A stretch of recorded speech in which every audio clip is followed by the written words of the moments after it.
This is Between Realms and Reason, bridging the inner and outer cosmos, one conversation at a time. Here's your host, Sandie Sedgbeer. Hello. We live in a culture that hides its elders and worships its youth. But what if aging isn't decline, but revelation? Best-selling poet, philosopher, author and spiritual teacher Mark Nepo has spent decades exploring how the soul keeps growing long after the world stops applauding. Now in his new book, The Fifth Season, he turns his gaze on aging, not as loss, but as a creative awakening. This conversation explores what it means to stay creatively alive as the body slows, to live and age without apology for the miracle of still being here, and about discovering that the light we've been chasing has been inside us all along. Mark Nepo, welcome. Oh, thank you. Thank you. It's so good to be with you again. You too. So you have called each of your books a teacher in disguise. What did the fifth season teach you that previous ones did not? Oh, well, I mean, and let me back up a second to say that I think that the things that, like, from earlier in my life, I was almost died from a rare form of lymphoma. And now as I'm in my 70s, I mean, I think that these challenging times, whether it's aging and it can be wonder or surprise as well, but these acute, pronounced times are not different from the way we live. They bring into relief the choice points that are always before us. And so the things that have come to me about aging are also relevant along the way, And so several things that we'll get to, but one thing that has really I've been taught by this is that one is we're always on time. No matter what happens to us, and of course we're human, so we want to go, oh, gee, if I'd only known that sooner, if I'd only known that 10 years ago, what's wrong with me? Nothing. There's an old Zen little short story in 2 lines that goes, why is the road to freedom so long? Asked the troubled apprentice. And the master said, because it has to go through you. And, when I was younger, I thought, ouch, gee, I don't know if I want him for a teacher. That's kind of harsh. But as I've aged, I think it's a geographical answer, not a critical one. It takes long because the continent of you and me, this continent of the self in the world, is a vast continent, and it takes time to cross. So I think one of the things is that we're always on time. And this balance that you were suggesting, living balance, dynamic balance that you were suggesting in the beautiful opening you offered, we are always deepening and expanding inwardly, while we are always experiencing limitations as we age outwardly. And it's not to rationalize, it's not to reframe or turn from one to the other. It's to lean into being open to both so that they work in concert within us and around us. And so, I think one of the things I've learned is that when we are struggling, whatever it might be, we need to enlarge our sense of things so that that struggle is not eliminated, but right-sized.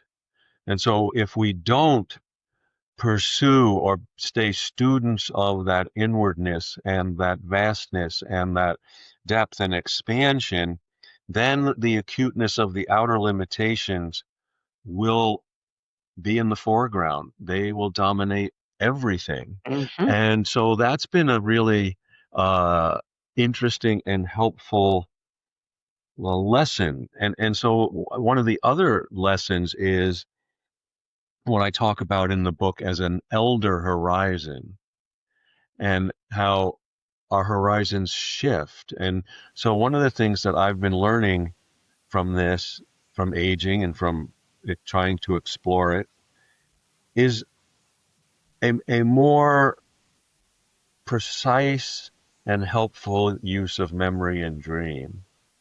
So, as we age, I'm 74. I hope to be here till 100. Who knows? Uh, but even so, and thankfully I'm well now, and but even so, there were more years behind than ahead. So that doesn't mean we stop dreaming. And it doesn't mean that we live in the past.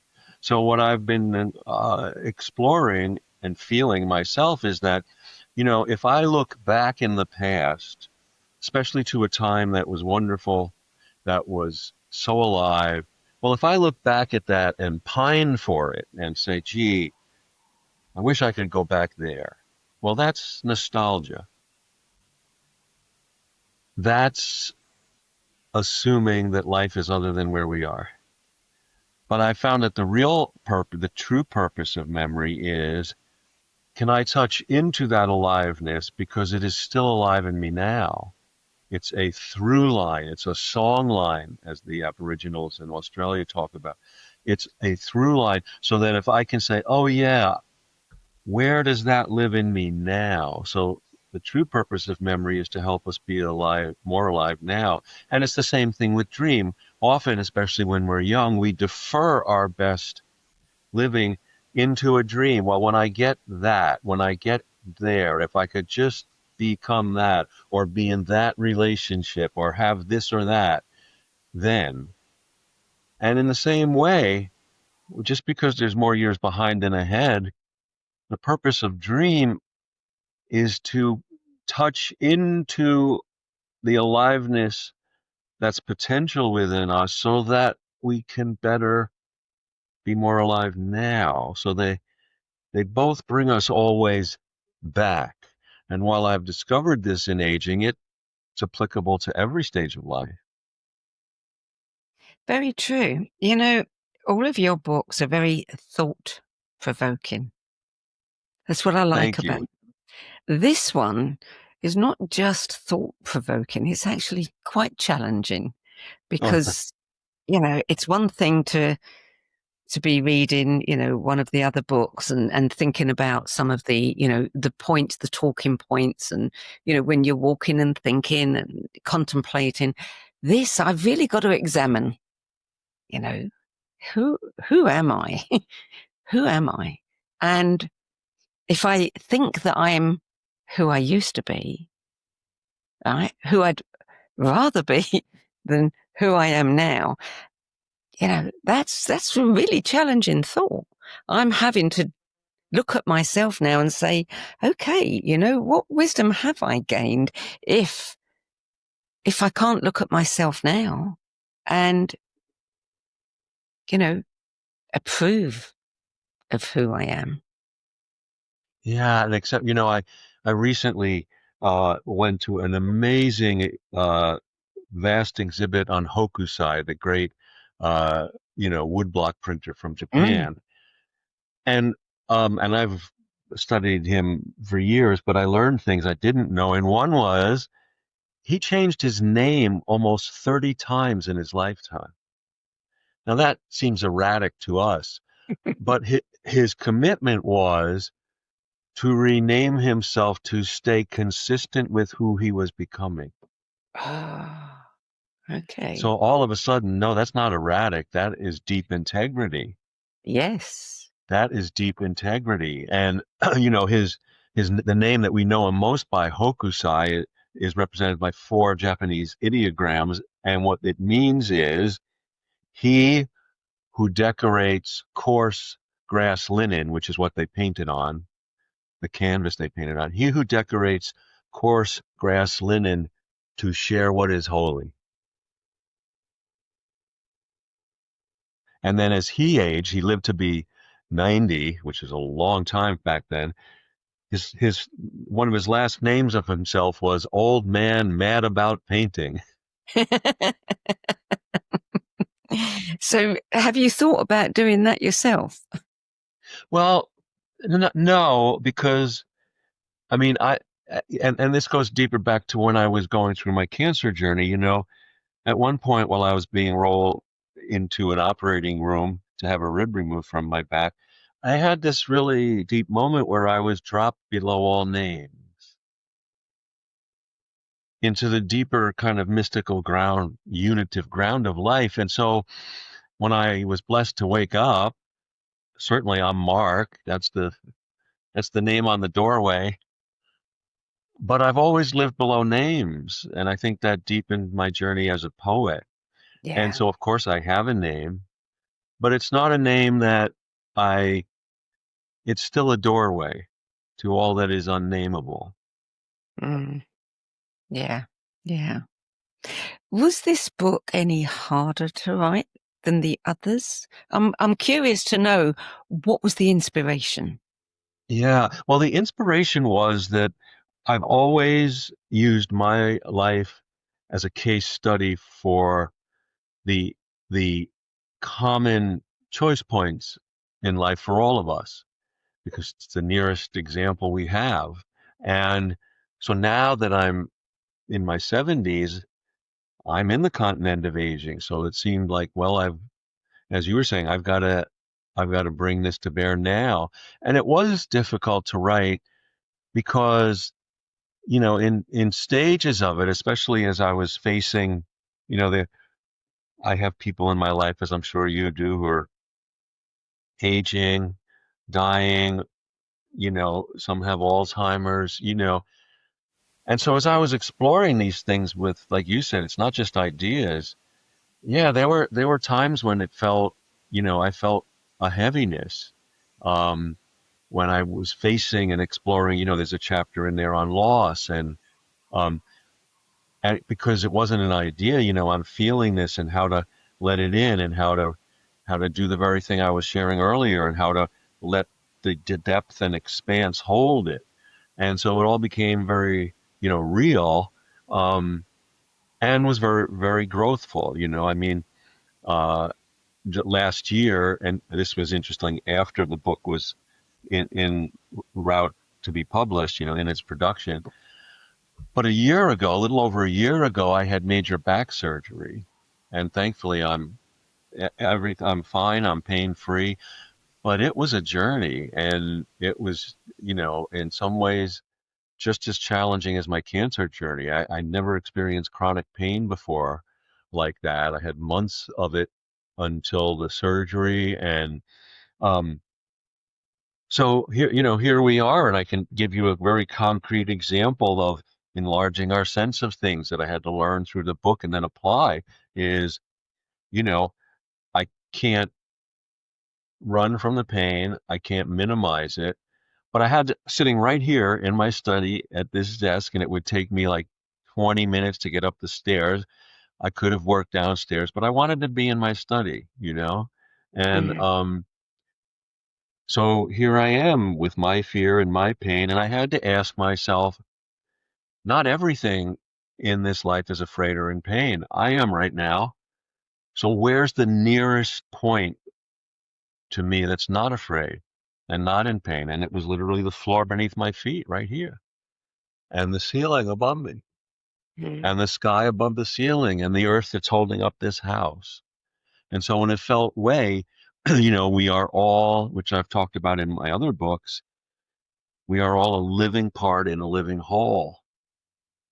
And to acknowledge that and feel that and inhabit it, especially when we're struggling, is a resource.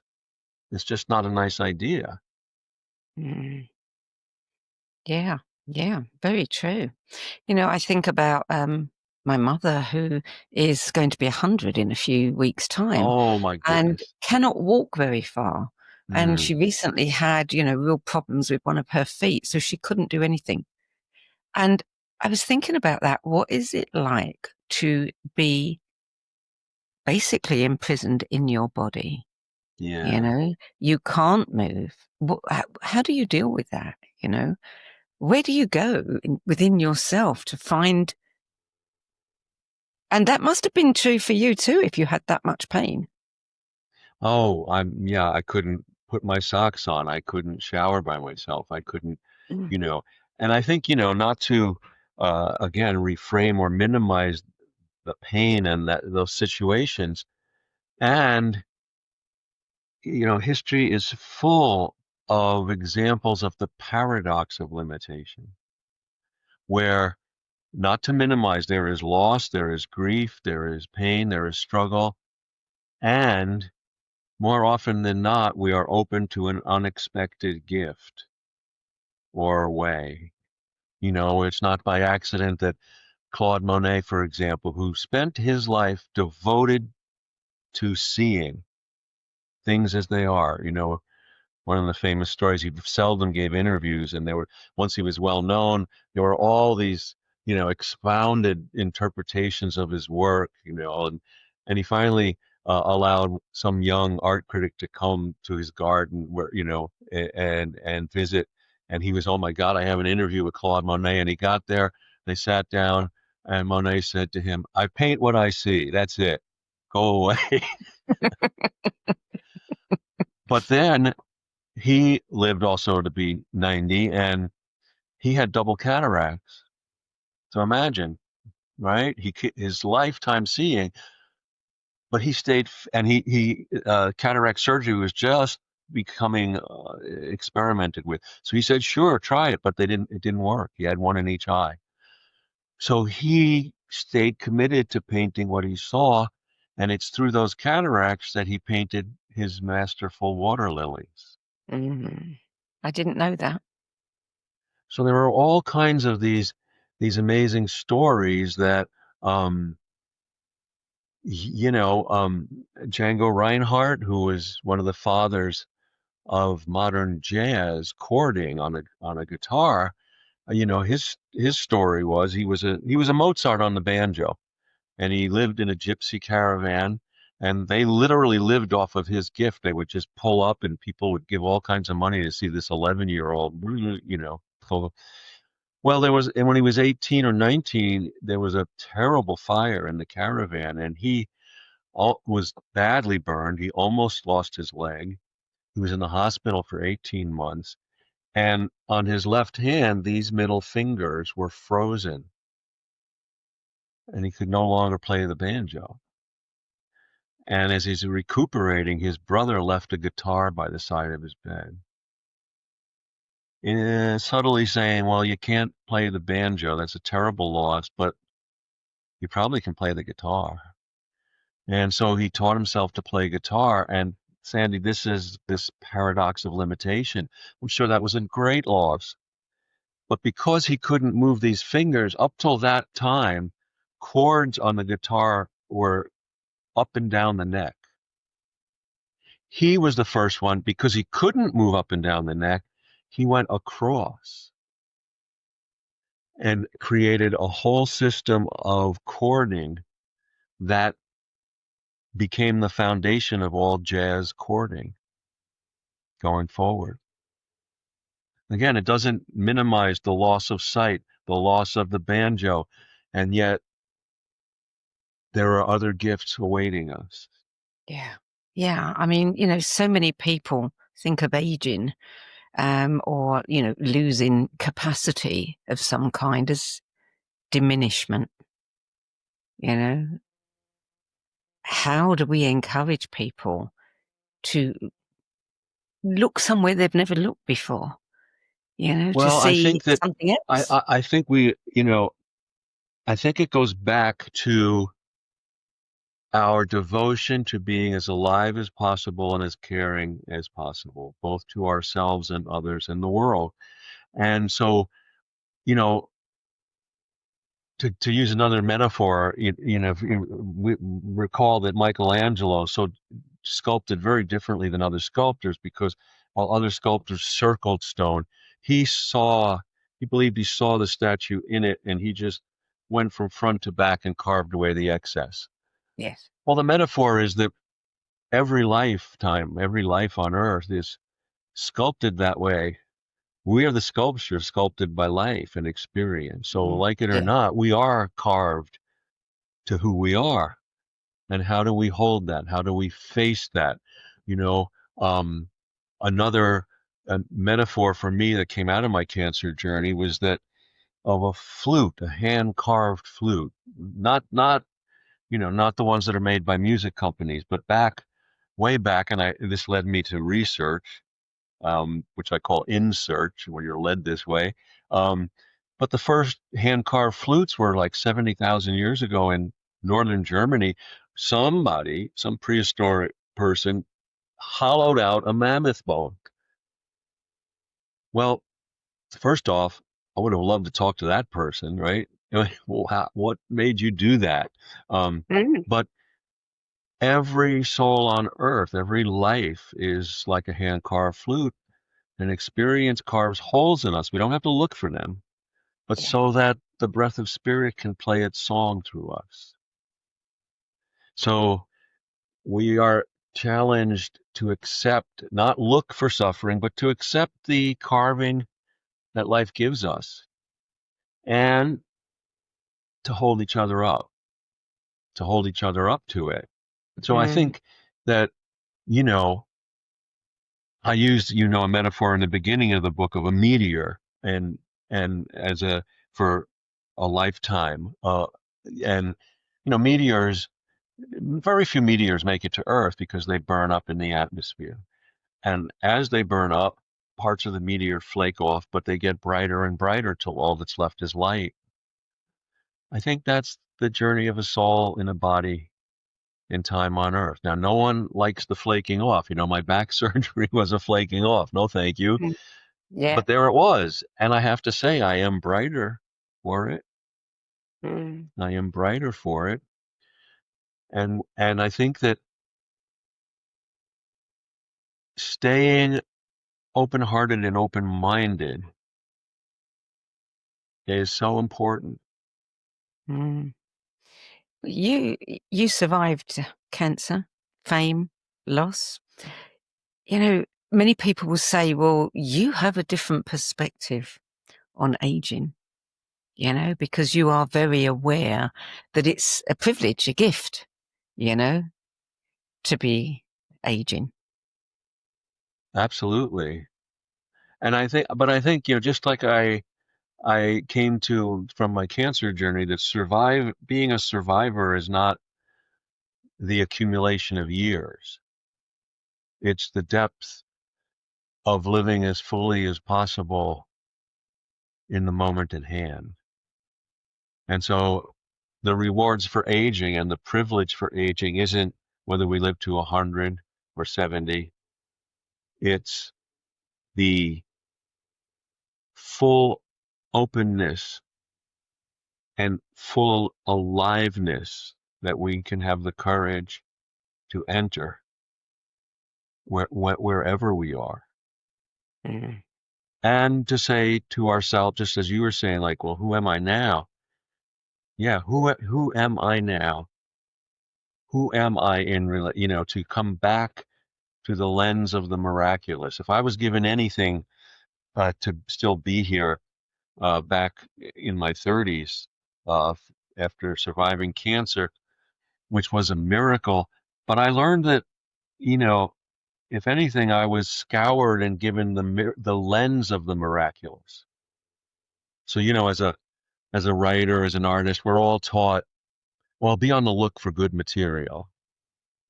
Well, blessed to still be here. I didn't have to be on the look for everything is good material if I'm present enough and open enough.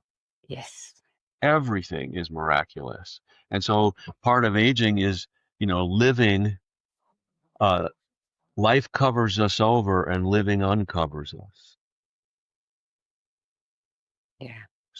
Yeah. So, the window in my study gets filmed over from weather. It's not evil. It's not oppressive. It's natural. And then I got to clean the window. Well, it's the same thing with the windows of our mind and heart and eyes.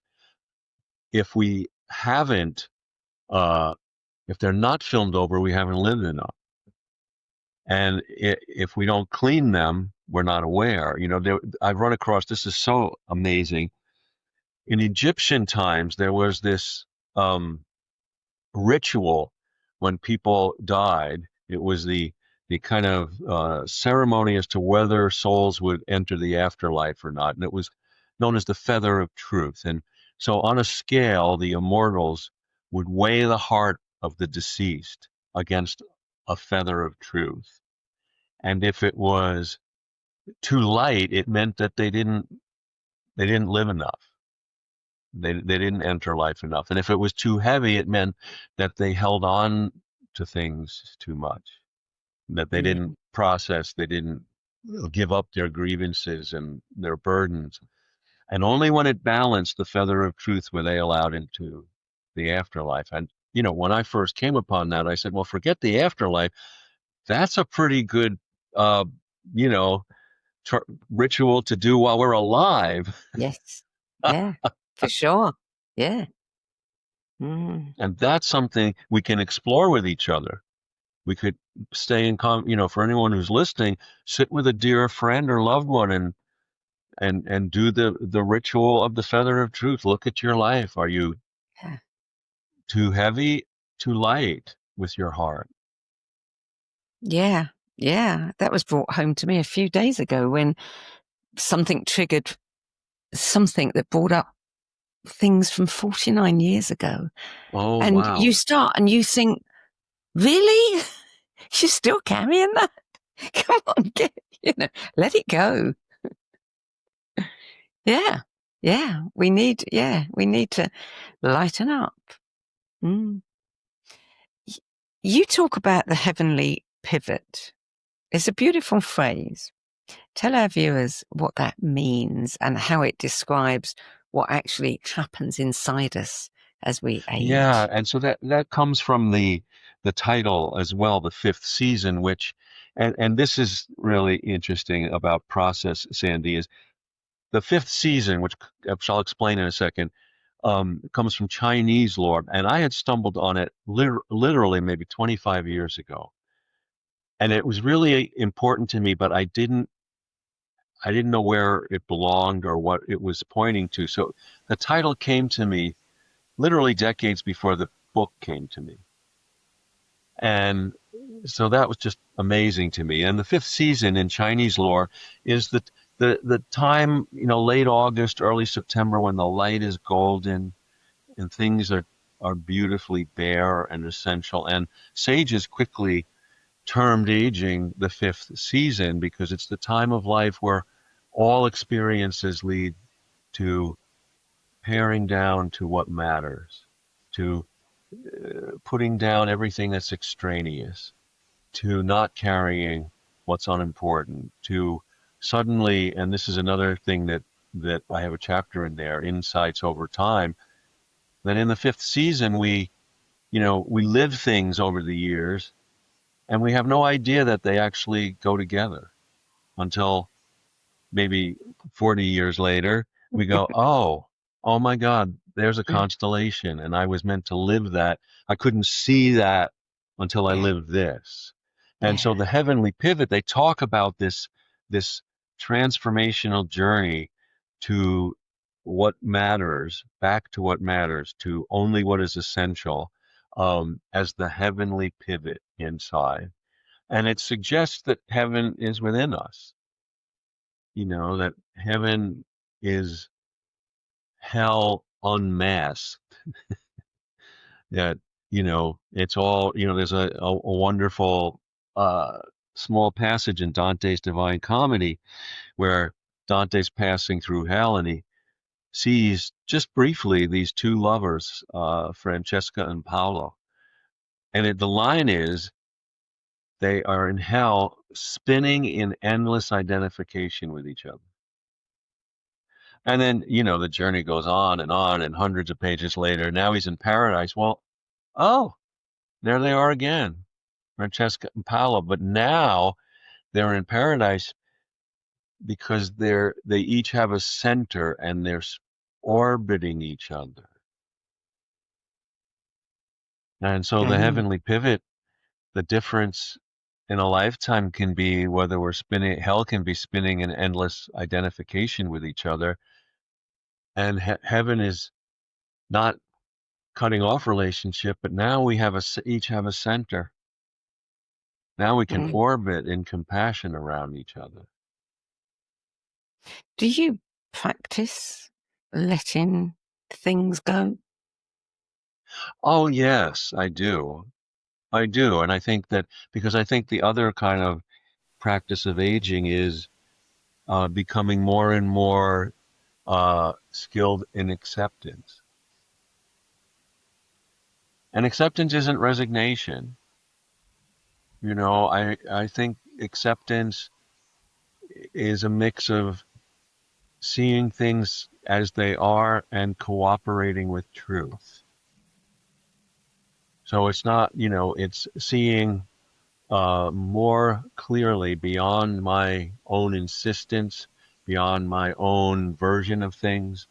Uh, there's a wonderful custom in the Native American communities, how elder councils meet, and they have for centuries, and they still do in circle. And it's not just because there's no head to the circle, but they do this so that everyone has a direct view of the center.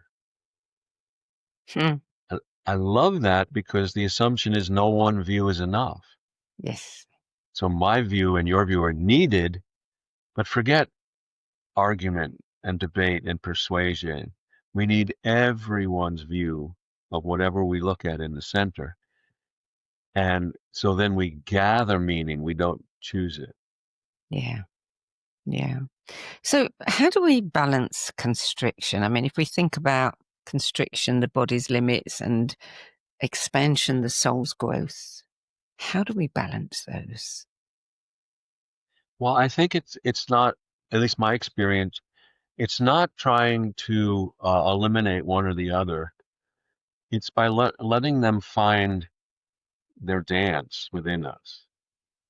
And because we will, and I think that we are asked, especially as we age, but lifelong, we always go to one side or the other, and there are no ABC, 1, 2, 3, how to do this. And we are challenged to practice all the time for each of us. How do we return to the corridor of aliveness?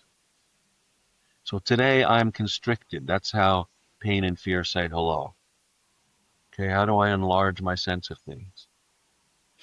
Today I gave myself away. Yesterday I was too closed off. How do I find my way back? And and I think, when my father, who's gone now probably close to 15 years, but he was a master woodworker and he loved the sea. He built a 30-foot catch I spent a lot of my youth on. And when I was a boy, 7, 8, 9, and he would always put me on the tiller or on the steering, device for the sailboat, especially like in a fog. There'd be a directional compass. I think he knew I had a lot of focus. And Hmm. so, okay, I want you to go this way, whatever this way was. So here's a lesson, like from, you never thought about that for decades. But thinking about what we're talking about and exploring it in this book, it occurs to me that's a great metaphor for our individual practice between all these things, between constriction and expansion, between fear and safety, between our insistence and our openness and acceptance and stubbornness is even when you're on course with that directional compass, if anyone's ever done that, the needle never stands still. Even when you're on course, you've always got to Yeah. jiggle a little to the left, a little to the right. Yeah. Yeah. And this is a great teacher for what it is to be alive. Our practice, even when we're on course, we still gotta course correct, course correct. And I think that's even more true in aging. Am I too closed off today? Of course, a common thing about aging is that all the inherent patterns of our life that brought us contact with others is taken away. You don't have work. Family mostly has grown up. They've got their own family. And so it's incumbent on us to get out of the house. even if to expand even the space of our solitude. So rather than read at home, read in a cafe, even if you never talk to anybody, so that aliveness is around you. And we have to initiate those things, because otherwise, we all know this, all of a sudden we're at home and you got to call the plumber. Now it's a big, it's like a huge moat to cross. It's just a phone call. But, oh, I don't know. I'll call him tomorrow. No, because things can get insular. And whereas the patterns of our lives broke that insularness, that insularity, just by the nature of having to go to work, having to go to the store. Yes. There's so Yes. much online now. No, well, Yes. don't order it online. Go to a store. Yeah. Get Yeah. out. Yeah. Yeah. It strikes me that, we need to practice reframing. You think about solitude and you think about isolation. And for many people, solitude is isolation. For others, solitude can be a very nourishing experience. Oh, absolutely. And I think that this also speaks not just to aging, but to a real trouble spot in our world, our modern world, because, Rilke, the great Rilke, 100 or more years before cell phones and tablets and internet, has a great line in one of his poems that says, I am alone, but not alone enough to make every moment holy. And so Mm. the edge between isolation and true solitude is how present we really are. We are on our phones when we're alone and our tablets, and we think we're alone, but we're not. And we think we're in relationship and we're not. These are way stations to true solitude and true relationship. So we expend all this energy, but we're really in a digital netherworld, and we've stopped getting. So I think, one of the things that strikes me, and all the traditions speak about this differently, but offer different ways to it, practices, is how do we restore our direct connection with life? Because so many people today are severed from that. And if you have a direct connection with life, then you have reverence for life. And if you have reverence for life, you can't do harm. Mm. Yeah. You describe life as a conversation with death. Sometimes perhaps an argument. What have you learned from that ongoing dialogue? Well, I've learned, and I think it started back in my cancer journey. I didn't have a near death experience where I like crossed over, but I was close enough. And close enough being here on this side of it, um, I felt and saw that while that life and death are really one, you know, um, and just like light and dark are really one. We get to the edge of it, and in that regard, happiness and sadness, that the depth of life, all these things are expressions of sides of a oneness. And we, of course, being human, we need to like talk about them separately to try to understand more. And then sometimes we forget that they really go together, and that they're really knit together in the unity of life. And so, you know, I think the couple of things I've learned about the very first obvious and continuing lesson from death, that we won't be here forever, is it reinforces how rare it is to be here, how precious everything is. Yeah. And and so I think, there's a great lesson in a book by Carlos Castaneda, Journey to Ixtlan, Ixtlan, and he's a conscripted student, an apprentice to a sorcerer, a Native American sorcerer. But one of his first lessons to Carlos is about death, and he says, "Death is an advisor over your left shoulder, here to help you appreciate life. You can look over your shoulder, but don't get hypnotized." Don't get hypnotized. And so I think that, the preciousness that death offers us is how rare it is to be here. So how does that translate in a daily way? Well, for me, ever since almost dying from cancer, I'm a list maker, and I scribble, and every day I make a list of the things I want to do and the things I have to do. But ever since, my cancer journey, every day I come up here, I have a cup of coffee, I look at the list, and I ask myself, because of my conversation with death and life, okay, if today's the last day I'm on earth, what stays on the list? And what goes on the list?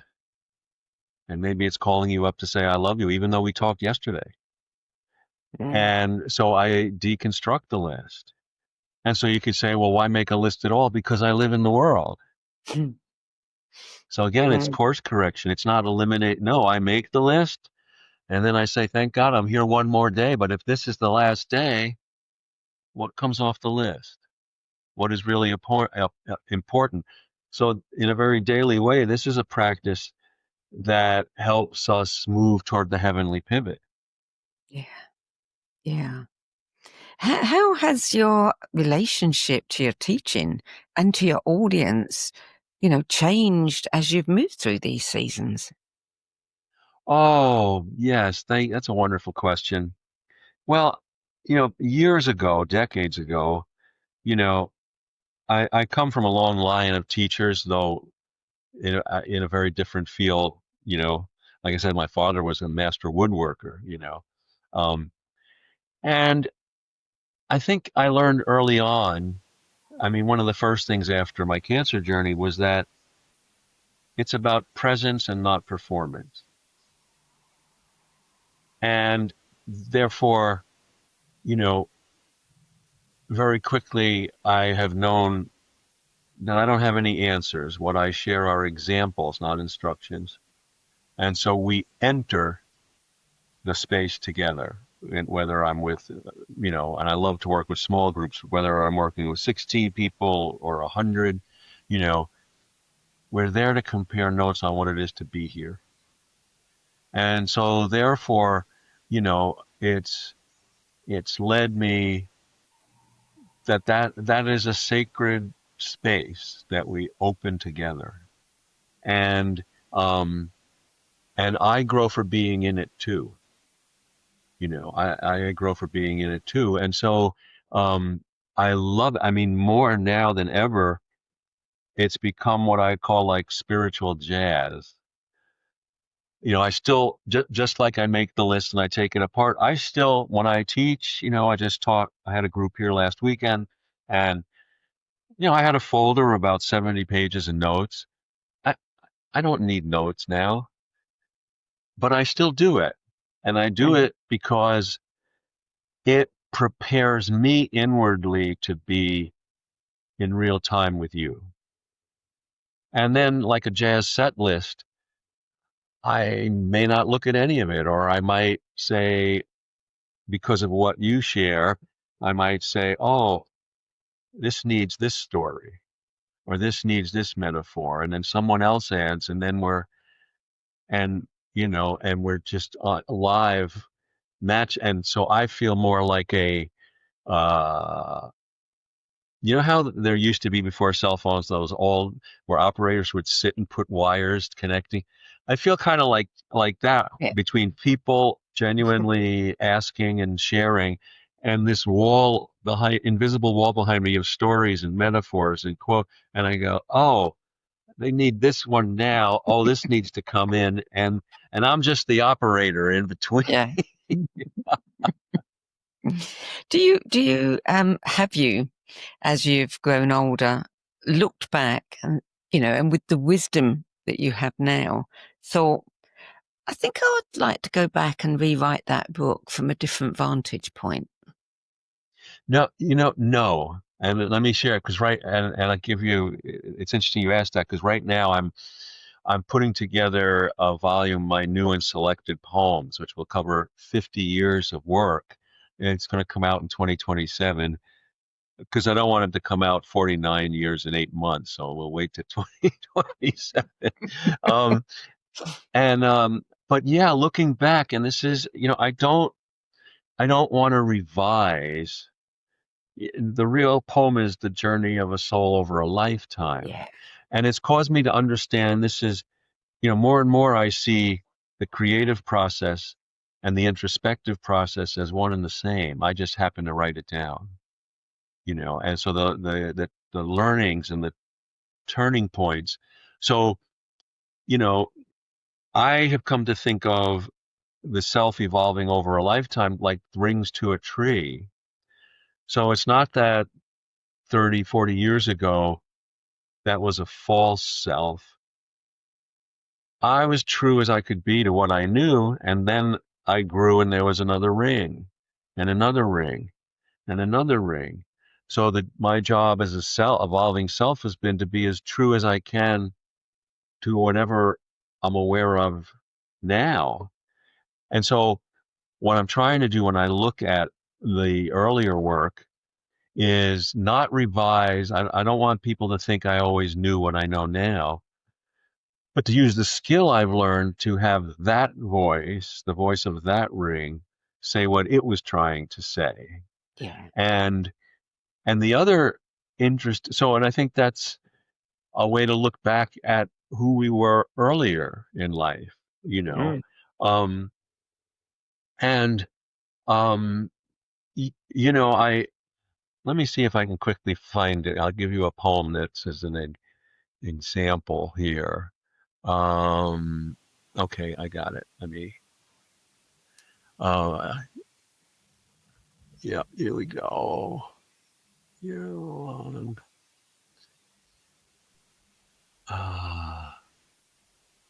Okay, I think I got it right here. Come on, where'd it go? Oh, okay, it's up.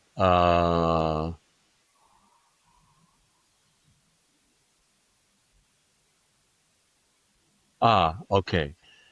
Yeah, Sandy, this is called, and I couldn't have, again, this is a good example of insights over time. This was written, I get rather, within the last 5 years. So, but I could never have written this had I not all we've been talking about, looking from where we are now and who we've become. This is called the immersion. Now that I am here, I am somewhat ashamed at my long insistence on there. Now that I am loved, I am sorry for the hurts I caused in my want to be loved. Now that I can see, I am humbled by my desperate attempts to be seen. Such a long, unforeseen road to simply be, without defining myself by others, for others, in compliance with or resistance to. Such an arduous path to breathe in the light, without running from or running to, without giving myself away or demanding too much of those I admire. Forgive me. Perhaps I can care for you better in my heart than I did in the world. Mm. I like that. Oh, Mm. thank you. I'll send it to you. Please. Yeah. So, if your life were a poem with one unfinished line, Oh my goodness. what would it be waiting to say? Oh, I mean, I think I would something like, you know, uh, I've learned over and over to trust my heart. My heart is the strongest muscle that we've been given and the most sensitive instrument, and it never lets us down. Mm. You've spent a lifetime sharing, in a way, everything that you've learned and gained from your experiences, the wisdom, the insights. Does it ever bother you that when you pass, shuffle off the mortal coil,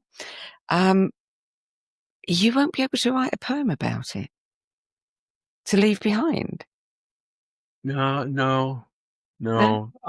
Because two things. One is that uh, my whole life, your whole life, all of our lives is a poem, is a living poem, and this is where to go back to the book for a minute.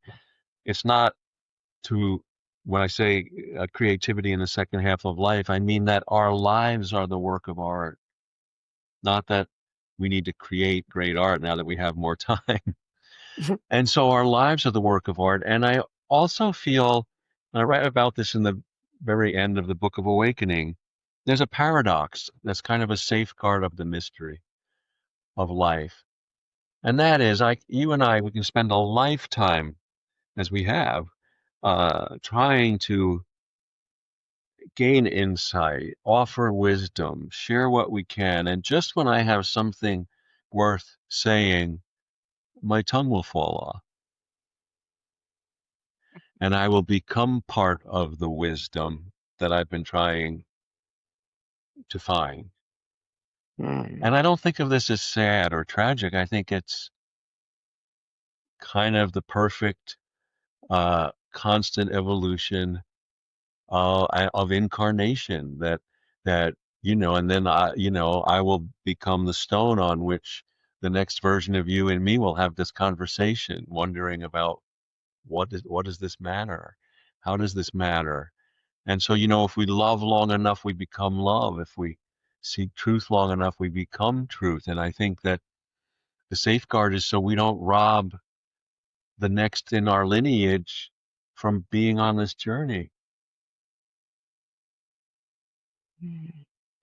For me, all your books are really good books, and I've learned a lot from them, and I've, developed practices because of them. This book feels to me like something completely different in that it is inviting us really to go inside in a way that we've never gone inside before and face things that perhaps we've never faced. Do you feel that? I do, and also humbly, I've always been kind of like a spiritual worker bee. Like you know, I'm working, I'm looking, I'm being devoted, and then I look up behind me and go, oh, look at all that. So there is a Denise Levertov. Are you familiar? Yes, familiar with Denise Levertov, the poet? No. Oh, No. well, she was now gone, but she grew up in England and spent most of her life in America. But she has this wonderful poem called "The Secret," and basically what it's about is she's about to give a reading in poetry reading at a college, and before the reading, two young undergraduate women come running up to her excited. Thank you. Thank you. We discovered the secret of life in one of your poems. We can't stay for the reading, but thanks so much. And they run away. And she in the poem is saying, wait a minute. You didn't tell me the secret. You didn't tell me the poem or the line. Wait. And then she thanks them for believing there is such a secret and for finding it and losing it 1,000 times. And so I think because these things come through us, doesn't mean that I have a handle on the meaning or the importance of it. Or so it's humbling, and I'm grateful to that the book touches you in that way, and have an inkling that it did that, maybe. Um, but we need, and again, this goes to not just creativity, but to relationship. With your honest company, I surface what I didn't need to know. And then together we help discover what it means. Do you ever feel when you finish a book that, okay, that's my pinnacle, no more? Or do Oh you just... no, I have so many. I know I'll never get to retrieve all the books, but I've been blessed because I write about what I need to learn. If I wrote about only what I knew, I would have written very little. And this is the way I learn. And so I'm always in, for me, I'm in the river, I'm in the stream of it.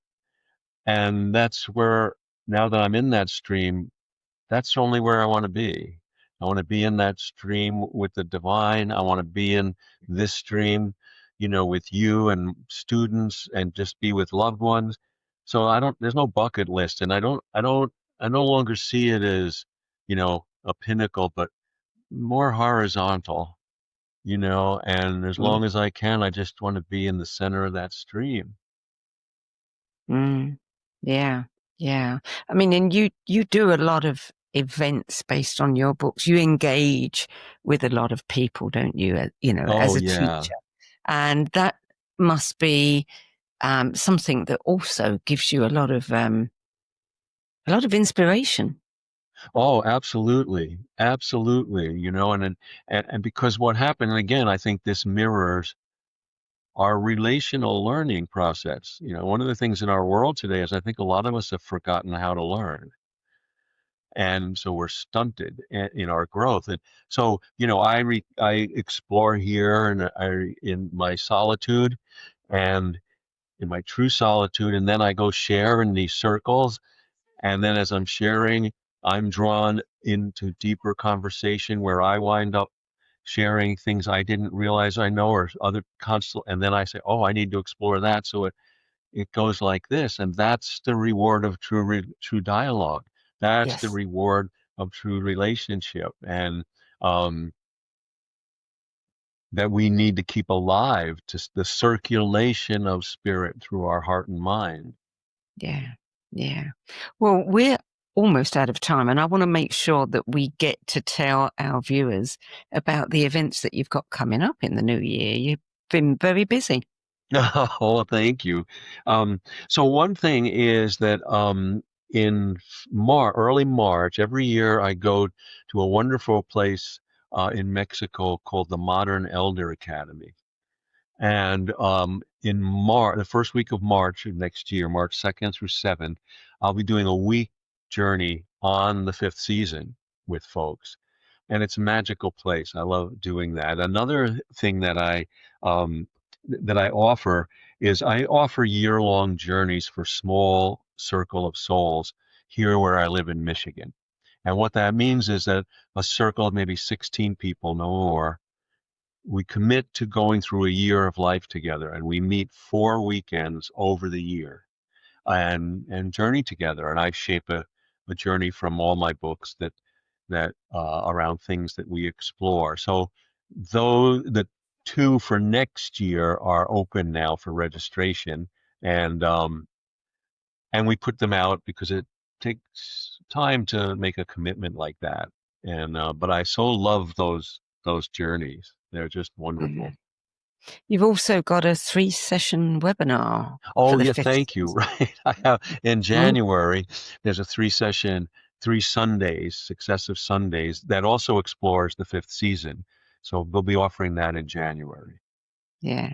And you've got a new inspiration deck based on your mega bestseller, Yes, my publisher of the Book of Awakening. Awakening has come out with a inspiration deck of I think 60 some cards that have excerpts and questions, and it is beautifully designed. It is just gorgeous. And it's just gorgeous.